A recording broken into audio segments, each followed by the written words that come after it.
Syria যখন সন্ত্রাসী বিদ্রোহীদের দখলে চলে গেল, প্রাণ বাঁচাতে দেশ ছেড়ে গেলেন প্রেসিডেন্ট বাশার আল আসাদ। পালানোর পথ পেল না দেশটির সেনারা, জীবন বাঁচাতে তাই তারা আজ দেশান্তরী।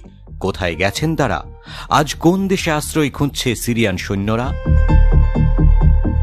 জানা গেছে ৪,০০০-এর বেশি সিরিয়ান সেনা ইরাকে পাড়ি জমিয়েছেন। ইরাকি সামরিক কর্মকর্তারা বিষয়টি নিশ্চিত করেছেন। সিরিয়ান সেনাদের আর উপায়ই বা কি? এখন কার ভরসায় তারা লড়বেন? ইরাকের আনবার ট্রাইবাল মোবিলাইজেশন ফোর্সের এক কর্মকর্তা জানিয়েছেন, সিরিয়া থেকে আসা সেনারা তাদের অস্ত্র আর গোলাবারুদ সমর্পণ করেছেন। তাদের সাঁজোয়া যানবাহনগুলো ইরাকি সেনাদের হাতে জমা দিয়েছেন। তাদেরকে ইরাকের অজ্ঞাত একটি ক্যাম্পে রাখা হয়েছে। বাশার আল আসাদ সরকারের বড় সমর্থক ছিল ইরাক। বর্তমানে ইরাকের সাথেও দেশটির সুসম্পর্ক রয়েছে, কিন্তু বিদ্রোহী সন্ত্রাসীরা দামেস্ক দখলে অভিযান শুরু করলে ইরাক নিরপেক্ষ ভূমিকা নেয়। সেই সব পুরনো আলাপের চেয়ে বর্তমান পরিস্থিতি ভয়ঙ্কর হয়ে উঠছে। সিরিয়ার বিস্তীর্ণ জমি গিলে খাচ্ছে ইসরায়েল। তাদেরকে সিরিয়ান কোনো শক্তি প্রতিরোধ করলেই শুরু হবে আরেকটা যুদ্ধ। এভাবেই মধ্যপ্রাচ্যের রাজনৈতিক পরিস্থিতিতে জটিলতা বাড়ছে।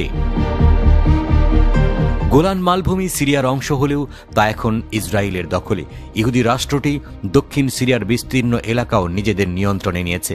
গত ১০ ডিসেম্বর থেকে দেশটির গুরুত্বপূর্ণ সামরিক স্থাপনা এবং বিমান ও নৌঘাঁটিতে টানা বিমান হামলা চালিয়েছে ইসরায়েলি বিমান বাহিনী। পাশাপাশি স্থল অভিযান চালিয়ে সিরিয়ার জমি দখল চলছে।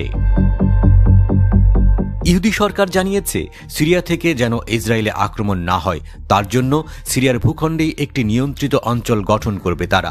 সিরিয়ার আসাদ সরকারকে হটানোয় সক্রিয় ভূমিকা ছিল বিদ্রোহী গোষ্ঠী হায়াত তাহরির আল শাম।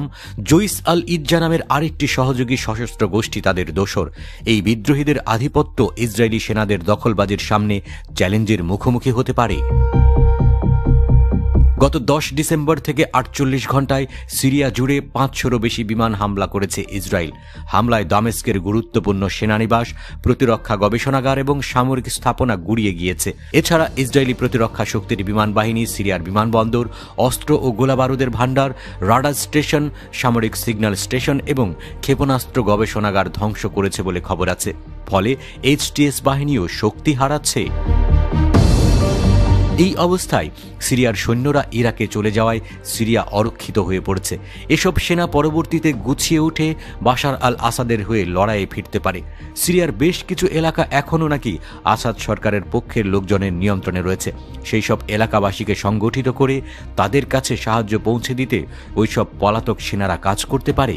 তেমন হলে দেশটিতে জটিলতা বেড়ে যাবে।